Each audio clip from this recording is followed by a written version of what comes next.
நீரிடும் யாவரும் மன்னிப்பு காட்டிடும் நாயகனோ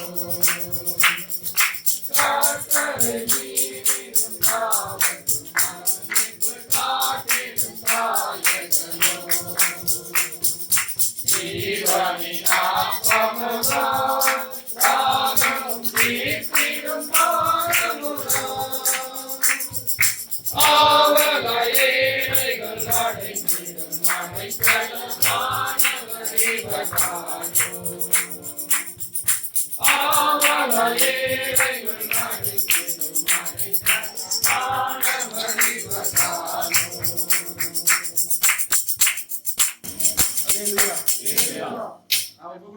பாத்தீங்கன்னா நம்ம பிரதர் கிறிஸ்துராஜ் நம்ம கூட கேட்டிருப்போம், சாட்சி நம்ம கேட்டிருப்போம். சர்ச்சில் அநேகருக்கு அந்த சாட்சி ரொம்ப ஒரு சாட்சி உருவாக்குன்னு சொல்லுவாங்க. அப்படியே கூட நம்மளும் அந்த சாட்சி ரொம்ப யூஸ்ஃபுல்லா இருந்துச்சு, எனக்குமே ரொம்ப யூஸ்ஃபுல்லா இருந்துச்சு.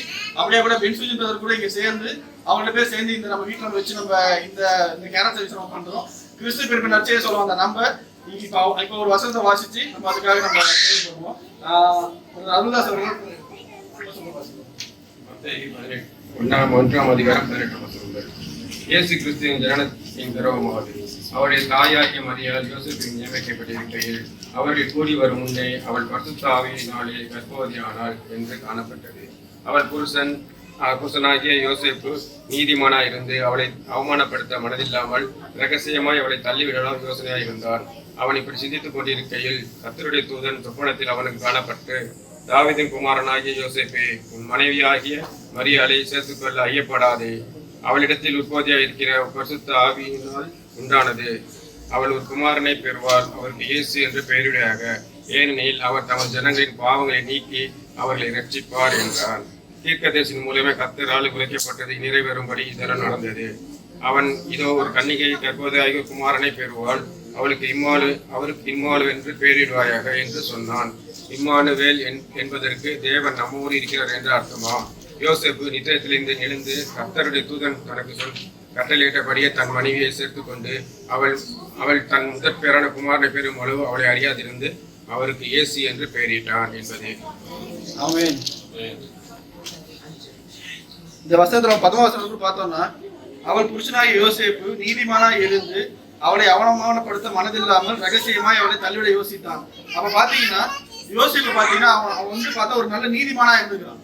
யோசேப்பு ஒரு நாள் நீதிமானா இருந்திருக்கிறான். அந்த நேரத்துல அவனுக்கு தெரிய வருது பாத்தீங்கன்னா இந்த அவனை முடிச்சுட்டு பொண்ணு பாத்தீங்கன்னா ஒரு கர்ப்பவதியா இருக்கான்னு சொல்லி கேட்கும்போது அவனுக்கு ஒரு கலக்கமா இருந்தது. ஏன்னா அநேக நேரத்துல பார்த்தா நம்ம நல்லதான் பண்ணியிருப்போம், நிறைய நேரத்துல பார்த்தா நம்ம கரெக்டான விஷயம் தான் போயிருப்போம். ஆனா பார்த்தா சில நேரத்தில் எனக்கு ஏன் அந்த பிரச்சனை வந்துச்சு நம்ம எல்லாம் யோசிப்போம். நம்ம வாழ்க்கையில கூட பாத்தீங்கன்னா நிறைய நேரத்தை யோசிப்போம், நான் நல்லா தானே பண்றேன், நான் யாருக்கு அந்த பிரச்சனை பண்ணலையே, நான் உத்தமனா தான் இருக்கிறேன், நான் நீதிமன்றம் தான் இருக்கிறேன்னு சொல்லிட்டு நிறைய நம்ம பேசுவோம். ஆனா நம்ம என்ன சொல்றோம்னா கர்த்தர்கிட்ட கேட்டு எனக்கு ஏன் அந்த பிரச்சனை கொடுத்தீங்க அப்படி கேட்பேன். ஏன்னா எத்தனையோ பேர் இருக்கும்போது எனக்கு ஏன் அந்த பிரச்சனை யோசிப்பேன். எல்லாரும் ஒரு யோசிக்கும் போது பாத்தீங்கன்னா யோசிச்சிருக்கலாம், மத்தவங்களுக்கு கூட கொடுத்துருக்கலாமே, எனக்கு ஏன் அந்த பிரச்சனை வந்து சொல்லி யோசிச்சிருக்கலாம். ஆனா அதை கொடுத்தது கூட அவர் உத்தமமா தேவதை சொன்ன வார்த்தையை அவர் கேட்டது நிமித்தம் அவர் இந்த உலகத்துக்கு கூட ஒரு ரட்சகர் கொடுக்கறதுக்கு அவர் தகப்பனா இருந்திருக்கிறார். அப்படியே ஒரு மரியாதை கூட பார்க்கும்போது பாத்தீங்கன்னா அவங்கள என்ன சொல்லியிருக்காங்க, மரியாதை என்ன சொல்லியிருக்காங்கன்னா நீ ஸ்ரீகளோட விசேஷத்தோட சொல்லியிருக்காங்க. அப்படியே கூட பாத்தீங்கன்னா அவங்களும் விசேஷத்தோட இருந்திருக்காங்க. அப்ப அவங்களும் பயந்துருக்காங்க ஸ்டார்டிங்ல. இனிமேல் டக்குன்னு உங்களுக்கு ஒரு குழந்தை உண்டாலும் சொல்லும்போது யாராவது பயப்படும். இப்ப இந்த காலகட்டத்திலே நம்ம யோசிச்சு பார்த்தோம்னா அது சின்ன விஷயமா பேசுவோம், ரொம்ப பெரிய விஷயம் பேசுவாங்க. ஆனா அந்த காலத்துல கூட்டமா இருக்கிற வாழ்ற இடத்துல இந்த மாதிரி ஒரு நடந்துச்சுனாலே எல்லாரும் ஒரு மாதிரி வேற மாதிரி பேசி யோசிச்சிருக்க நேரத்துல கூட. ஆனா அந்த நேரத்துல அவங்க தைரியமா தேவதூதன் சொன்ன வார்த்தையை மட்டும் குடிச்சிட்டு இருந்தாங்க. ஆனா அதே மாதிரி கூட நான் உத்தமனா இருந்தோம், நம்ம வாழ்க்கையில எத்தனையோ நேரத்துல பிரச்சனை பண்ணாம இல்லாம இருந்திருக்கோம். ஆனாலும் நம்மளுக்கு இந்த பிரச்சனை வருமா நம்ம யோசிப்போம்னா எனக்கே அந்த பிரச்சனை வந்துச்சு, நான் மற்ற வேலை எவ்வளவு உத்தமனா இருக்கிறேன், மற்ற வேலை எவ்வளவு நான் எவ்வளவு கரெக்டா இருக்கிறேன், அவங்களுக்கு அந்த பிரச்சனை எனக்கே அந்த பிரச்சனை வச்சு யோசிக்கிறாங்க. நீங்க அவங்க 2 பேரும் யோசிப்பையும் மரியாதை பாத்தீங்கன்னா அவங்க சிந்தை கொஞ்சம் யோசிச்சு பாத்தீங்கன்னா எப்படி இருக்கும் பாருங்க. மத்தவங்க பிரச்சனை நல்லா சந்தோஷமா இருக்காங்க, எனக்கே அந்த பிரச்சனை. நம்ம லைஃப்ல கூட பாத்தீங்கன்னா நம்ம லைஃப்ல அப்படியே யோசிப்போம், மத்தவங்க நல்லா இருக்கிறாங்க, கெட்டது பண்ற நல்லா இருக்கிறான், போய் சொல்றாங்க நல்லா யோசிப்பானா. அப்படி இல்ல, கர்த்தர் நமக்கு கொடுத்து ஒரு விஷயத்தை கொடுக்குறாருன்னா அதை நம்ம தைரியமா ஏற்றுக்கணும். அது வந்து கொடுத்தது மட்டும் இல்லாம தேவதூதன் மூலமா வந்து உறுதிப்படுத்துறாரு. அப்படியே கூட நம்மளுக்கு சொப்பனத்தின் மூலியமாவோ ஏதோ ஒருத்தவங்க பேசணும்னா உறுதிப்படுத்தும் போது நம்ம அதுக்காக நம்ம நிற்கும் போது கண்டிப்பா வந்து அதுக்காக பலன் நம்ம காணணும் நம்ம. ஏன்னா இப்ப பாத்தீங்கன்னா மரியாதை பாத்தீங்கன்னா இன்னும் விசேஷமா இன்னும் கொண்டாடிட்டு இருக்காங்க. மரியாதை வந்து சில பேர் வந்து கடவுளா கும்பிட்டு இருக்காங்க. அப்படியே கூட இந்த யோசிப்பு அதை சொல்ல வரல. ஏன்னா அவங்க வந்து அவ்வளவு விசேஷத்தை பேர் கொண்டு வந்தாங்க. அப்படியே நான் கேட்ட விஷயம் என்னன்னா, முஸ்லீம் பைபிள்ல பாத்தீங்கன்னா மரியாதையோட பேர் மட்டும்தான் மென்ஷன் ஆயிருக்கு. ஸ்திரீகளோட பேரிலே மரியாதையோட பேர் மட்டும்தான் முஸ்லீம் பைபிள்ல மென்ஷன் ஆயிருக்கு. அப்படியாப்பட்ட ஒரு ஸ்தானத்தை கொடுத்தது அதனால மட்டும்தான். சோ அதனால நமக்கு வர பிரச்சனையை நினைச்சு யாரும் யோசிக்கலன்னா, நம்ம சில நேரத்தில் அநேக பிரச்சனை கடந்து போவோம், நம்ம கஷ்டத்துல இருப்போம், பிரச்சனைல போயிட்டு இருக்கோம், எல்லாத்துக்கும் முடிந்திருப்போம். ஆனாலும் நம்மளுக்கு ஒரு நம்பிக்கை மாத்திரம் தான் உண்டு. அவரு நம்மள வந்து எங்கேயுமே வந்து கைவிட மாட்டார். அப்படியே ஒரு ஏசாயால கூட ஒரு வார்த்தை சொல்லியிருக்கிறாரு. ஏசாயா யாராவது ஒரு வாசிக்கலாம். ஏசாயா 41:10.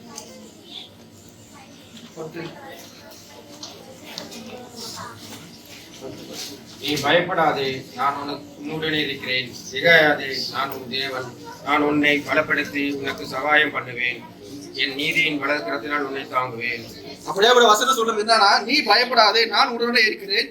திகையாதே, நான் உன் தேவன். நான் உன்னை பலப்படுத்தி உனக்கு சகாயம் பண்ணுவேன். அப்படியே நம்ம இடத்துல இருந்தோம்னா நம்ம யோசிக்கிற ஒரே விஷயம் என்னன்னா, நான் கர்த்தருக்காக நிக்கிறேன். நான் கர்த்தரா இருக்கும் அவரை நான் பார்த்து பாரு. இதை பத்தி யோசிக்க தேவை. ஏன்னா நம்ம வந்து இந்த உலகத்தை சந்தோஷப்படுறதுக்கோ வேற யாருக்குமே இல்லை. எனக்கு கொஞ்சம் தாமதமான இல்ல லேட் ஆகலாம், இல்ல பிரச்சனை வரலாம், போராட்டம் வரலாம். ஆனாலும் நம்ம அவருக்காக நிற்கும் போது கண்டிப்பா சொல்றது கண்டிப்பா நம்ம அவரை வலதுக்கரம் வந்து நம்ம தாங்கும். ஏன்னா வேற எதுவுமே கிடையாது. ஏன்னா நம்மளுக்கு வந்து விசுவாசம் வந்து நம்ம அவரை மாத்திரம் இருக்கு. நம்ம வந்து அவர் சார்ந்தா இருக்கு. நம்ம வந்து எப்படி சொன்னா நம்ம வந்து எப்பயுமே வந்து நம்மளோட பலத்துல நம்ம கண்டிப்பா நிற்கவே முடியாது. நம்ம எப்ப அவரோட பலத்துல நிற்கும் போது கண்டிப்பா வந்து அவர் வலதுக்கரம் தாங்க சொல்றாரு. அப்படியே இன்னொரு வசனம் சொல்றது 41:13, உன் தேவனா இருக்கிற கர்த்தராகிய நான் உன் வலது கையை பிடித்து பயப்படாதே, நான் உனக்கு துணை நிற்கிறேன் என்று சொல்லுகிறேன். அப்படின்னா பாத்தீங்கன்னா அவர் உன்னவர்களுக்கும் துணையா இருக்கிறார் நம்மளுக்கு. அப்படியே கூட நம்ம பிரச்சனை போராட்டம் வந்துச்சுன்னா நம்ம வந்து பயப்பட தேவையில்லை. ஏன்னா இது வந்து நம்ம வந்து உண்மை உத்தமா இருக்கும்போது நம்மளுக்கு விஷயம் வருதுச்சுன்னா அது வந்து கண்டிப்பா கர்த்தர் விஷயமா தான் இருக்கு. ஏன்னா எப்படி நம்ம யோபு வந்து சோதிக்கிறது அனுமதித்தார், அப்படியே அனுமதித்தார் நம்ம வந்து நம்பி நம்ம வந்து விசுவாசித்தோம்னா கண்டிப்பா அது கர்த்தருடைய மகிமையை காண்போம். அப்படியே கூட நம்ம பிரதரோட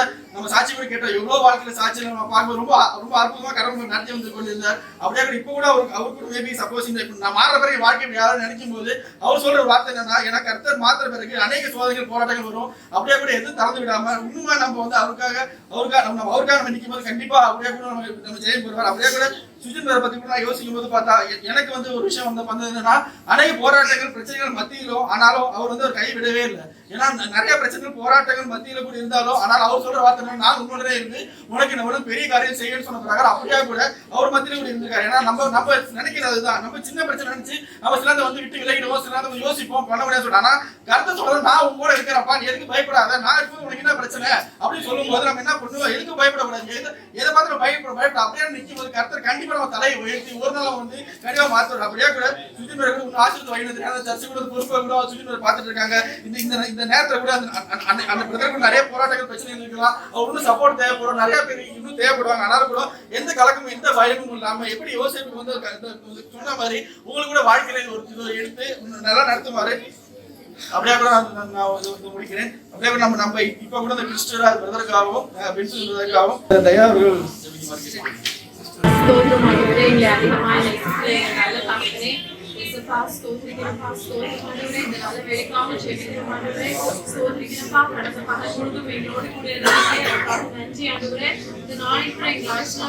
ஒரு நாளை கூட்டி சேர்த்து கிருபைக்காக ஸ்தோத்திரம் ஆண்டவரே.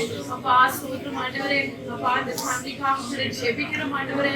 அப்பா இந்த இடத்துல கூடி வந்து அப்பா உம்மை பாடி துதிக்க எடுத்த கிருபைக்காக ஸ்தோத்திரம் ஆண்டவரே. உம்முடைய இரக்கங்களுக்காக ஸ்தோத்திரம் ஆண்டவரே. அநாதி சிநேகத்துக்காக ஸ்தோத்திரம் ஆண்டவரே. அப்பா நான் உன்னை ஆசீர்வதிக்கவே ஆசீர்வதித்து உன்னை பெருகவே பெருக பண்ணுவேன், நீ ஆசீர்வாதமா இருப்பாய் என்று சொல்ற தேவனே. அப்பா ஸ்தோத்திரம் ஆண்டவரே. ஸ்தோத்திரிக்கிறோம்ப்பா. சுஜிபாத ஃபேமிலிக்காக ஜெபிக்கிறோம் ஆண்டவரே. கர்த்தர் அந்த குடும்பத்தை நீர் ஆசீர்வதிக்க வேண்டுமாறு ஜெபிக்கிறோம் ஆண்டவரே. சிஸ்டர் தூரமாக இருந்தாலும் கிருபை இருந்து வழிநடத்த வேண்டுமாறு ஜெபிக்கிறோம் ஆண்டவரே. கர்த்தர் நித்தமும் நடத்தி மகா வறட்சியான காலங்களில் ஆத்மாவை நிதமுள்ள தாக்குவான் வெளிப்பாழ்ச்சியான தோட்டத்தை போலும் வச்சாத நீரூற்றை போல இருக்க போற கிருபைக்காக ஸ்தோத்திரம் ஆண்டவரே.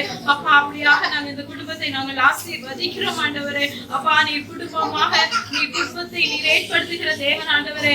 அப்பா ஃபர்ஸ்ட் நீங்க ஆசீர்வதித்தது ஏசப்பா ஒரு குடும்பத்தை தான் ஆண்டவரே. அப்பா உருவாக்கியதும் அப்பா நீர் ஒரு குடும்பத்தை தான் ஆண்டவரே. அப்பா அந்த குடும்பமாக சேர்த்து வாழ என் கர்த்தர் அவர்களுக்கு உதவி செய்ய வேண்டுமாறு ஜெபிக்கிறோம் ஆண்டவரே. அப்பா ஸ்தோத்திரம் ஆண்டவரே. அப்பா அப்பா உங்க காரியங்களை எல்லாவற்றையும் நீ பொறுப்படுத்திக் கொள்ளுங்க. பிரதர் எடுத்து செய்கிற எல்லா காரியங்களையும் கர்த்தருடைய கிருபை இருந்து வழிநடத்திட்டு ரத்த கோட்டைக்குள் நீ மறைத்து பாதுகாத்துக் கொள்ளுங்க. சத்ருவின் கிரியைகள் தாக்காதபடியும் கர்த்தருடைய கரம் இருந்து வழிநடத்த வேண்டுமாறு ஜெபிக்கிறோம் ஆண்டவரே. எங்க சென்றாலும் உடைய கிருபை இருந்து வழிநடத்தப்பா. எல்லா கண்ணிலிருந்து காயம் கிடைக்க கிருபை செய்யுங்க ஆண்டவரே. அப்பா ஸ்தோத்திரம் ஆண்டவரே, ஸ்தோத்திரம் ஆண்டவரே. எல்லா காரியங்களையும் எடுத்து செய்யும் போது ஆண்டவரே அப்பா ஸ்தோத்திரம் ஆண்டவரே. இந்த பலவீனங்கள் எதுவும் தாக்காதவனும் கர்த்தருடைய கிருபை இருந்து வழி நடத்தட்டும் ஆண்டவரே. அப்பா உங்களுடைய ஊழியத்தை செய்கிற மகன் ஆண்டவரே, அந்த காரியத்தை அப்பா நீ செய்ய கொடுத்த ஒரு பெரிய ஒரு ஜாப் ஆண்டவரே.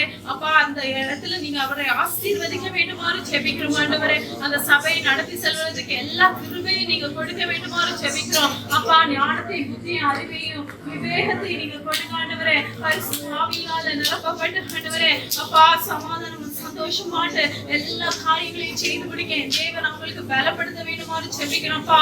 சோர்ந்து போகாதபடி அப்பா நீ பலப்படுத்துங்க ஆண்டவரே. அப்பா எல்லா காரியங்களையும் நீ பொறுப்படுத்திக் கொள்ளுங்க அப்பா. உங்களுடைய மகன் ஆண்டவரே அப்பா அந்த காரியத்தை செய்யும் போது நீர் அவருடைய காரியத்தை பொறுப்படுத்த போறதுக்காக ஸ்தோத்திரம் ஆண்டவரே. அவருக்கு வேலை ஸ்தலத்திலே சமாதானத்தை கொடுக்க போறதுக்காக ஸ்தோத்திரம் அப்பா. எல்லா ஸ்தலத்திலும் அப்பா சமாதான தாவரங்களில் குடி இருப்பேன் என்று சொன்ன தெய்வம் அப்பா ஸ்தோத்திரம். அப்படியாக நாங்கள் ஆசீர்வதிச்சு ஜெபிக்கிறோம் ஆண்டவரே. அப்பா தேவரீர் அவங்களை ஆசீர்வதித்து அவங்களை எல்லையை பெரிதாக்கி உடைய கரம் அவர்களோடு இருந்து நீங்க அவங்களை துக்கப்படுத்தாதபடி கர்த்தர் பாதுகாக்க வேண்டுமாறு ஜெபிக்கிறோம் ஆண்டவரே. அப்பா அந்த பண்டிகை காலத்திலும் கர்த்தருடைய கிருபை ஆண்டவரே சிஸ்டர் மேலேயும் அப்பா பிள்ளைங்க மேலே இருப்பதாக ஆண்டவரே. எங்க சென்றாலும் உடைய கிருபை இருக்கட்டும் ஆண்டவரே. கையின் பிரயாசத்தை நீர் ஆசீர்வதித்து தாங்க. வீண் செலவுகள் வராதபடி கர்த்தர் பாதுகாத்துக் கொள்ளுங்க. பிள்ளைகளுக்கு இருக்கிற எல்லா பலவீனத்தையும் நீர் மாற்றி போடுங்க ஆண்டவரே. அப்பா ஸ்தோத்திரம் ஆண்டவரே. மகனை நாங்கள் ஆசீர்வதித்து ஜெபிக்கிறோம் ஆண்டவரே. படிக்கிற பாடங்கள் எல்லாம் மனதுல பதியும்படி கிருபை செய்யுங்க ஆண்டவரே. எங்க சென்றாலும் உடைய நேசக்கரம் இருக்கட்டு. உடைய தூதர்களை கொண்டு நீ காவல் செய்ய வேண்டுமாறு ஜெபிக்கிறோம் ஆண்டவரே. எல்லா தீங்குக்கும் நீர் விலக்கி காத்து கிருபைக்காக ஸ்தோத்திரம் ஆண்டவரே. அவங்க பெற்றோர்களுக்காக கூட ஜெபிக்கிறோம் ஆண்டவரே. அப்பா நல்ல ஆசீர்வாதங்களை கூட்டி கொடுக்க வேண்டுமாறு ஜெபிக்கிறோம் ஆண்டவரே. அப்பா நீங்க பலப்படுத்த வேண்டுமாறு ஜெபிக்கிறேன் ஏசப்பா. வேலை ஸ்தலத்துல ஆண்டவரே உடைய கரம் இருக்கட்டு. யாருக்கெல்லாம் தயவு கிடைக்கணும் அப்பா ஹையர் அத்தாரிட்டிஸ் கண்ணில் இருந்து தயவு கிடைக்கும்படி கிருபை செய்யுங்க. அந்த இன்ஸ்டிடியூஷன்ஸை ஆசீர்வதிக்கிறோம் ஆண்டவரே. அப்பா பாப்பா மகன் அந்த இன்ஸ்டிடியூஷன்ல இருக்கிறது ஒரு ஆசீர்வாதமாக இருக்கட்டும் ஆண்டவரே. அநேகருக்கு அது ஒரு ஆசீர்வாதமாக பிரயோஜனமாக இருக்கும்படி அப்பா மகனை எடுத்து நீ பயன்படுத்த போற கிருபைக்காக ஸ்தோத்திரம் ஆண்டவரே. எங்கு சென்றாலும் கிருபை இருக்கட்டு. என் சமூகம் முன்பாக செல்லும் நான் போய் கோணலானவைகளை செவையாக்குவேன் சொன்னதேமே. முன்னும் பின்னும் சைட்ல வரக்கூடிய வாகனங்கள் எல்லாம் விலகி சென்று மகனை பாதுகாக்க போற கிருபைக்காக ஸ்தோத்திரம். இனி உயர்த்தி வைத்த போற கிருபைக்காக ஸ்தோத்திரம் ஆண்டவரே. அப்பா இன்னொரு பிரதருக்காக கூட ஜெபிக்கிறோம் ஆண்டவரே. அந்த பிரதரை உடைய கரத்துல நாங்க ஒப்படைக்கிறோம். மகனை அப்பா நல்ல ஒரு சாட்சியை நாங்க கேட்ட ஆண்டவரே. எங்களுடைய வாழ்க்கையில அது பிரயோஜனமாக இருக்கிறபடியால் அப்பா அதுக்கு ஸ்தோத்திரம் ஆண்டவரே. அப்பா மகனை நீங்க எப்படி நீங்க உயர்த்தி வச்சிருக்கிறீங்க. உடைய கிருபையை பாராட்டி இருக்கிறீங்களே அப்பா. உடைய தயவுக்காக இரக்கத்துக்காக உங்களுக்கு ஸ்தோத்திரம் ஆண்டவரே. மகனுக்காக கல்வாரி சிலுவையில இப்படி கடைசி சொட்டு ரத்தத்தையும் சிந்தி அப்பா ஸ்தோத்திரம் ஆண்டவரே. அப்பா நீங்க மீட்டெடுத்தீங்களே ஆண்டவரே. அப்பா உங்க குடும்பத்தை நீ மீட்டெடுத்ததுக்காக ஸ்தோத்திரம் ஆண்டவரே. அப்பா ஸ்தோத்திரிக்கிறோம், நன்றி செலுத்துகிறோம்ப்பா, நன்றி செலுத்துகிறோம்ப்பா. உடைய அன்பு எவ்வளவு பெரியது ஆண்டவரே, அளவில்லாதது அப்பா. உமக்கு நன்றி ஆண்டவரே, ஸ்தோத்திரம் ஆண்டவரே.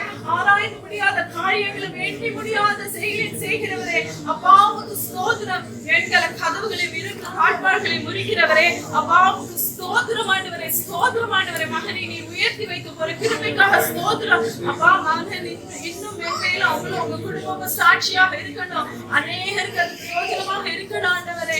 அப்பா ஸ்தோத்திரம். நித்திய ஜீவனை பெற்றுக் கொள்ளும்படி அப்பா எசப்பா நீங்க கிருபை பாராட்டி இருக்கிறீங்களே அதுக்காக உமக்கு நன்றி ஆண்டவரே.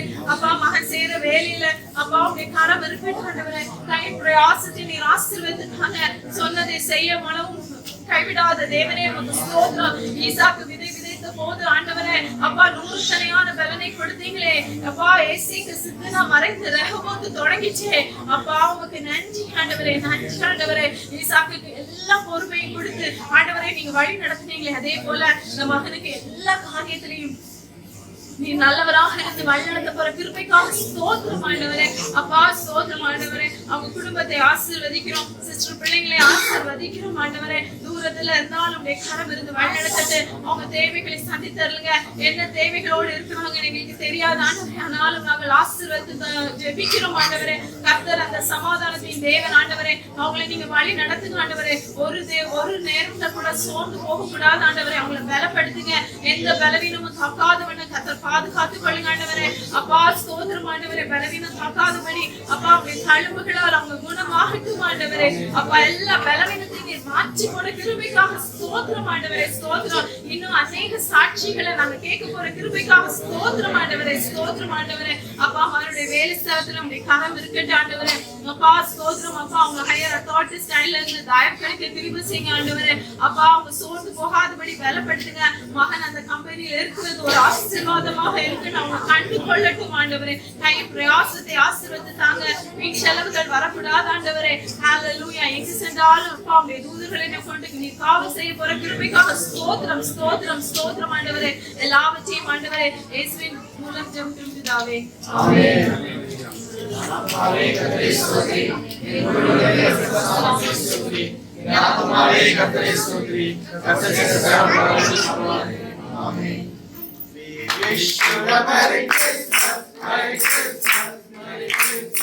We wish you a Merry Christmas and a Happy New Year, and a Happy New Year, and a Happy New Year.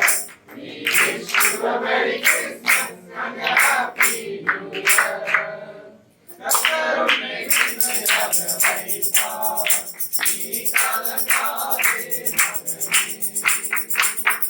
கர்த்தருன்னை கிருபையாக வைத்தார், நீ கலங்காதே மகனே. கையிலும் வேலையில் ஆசீர்வாதமும், கரங்களில் நிரம்பி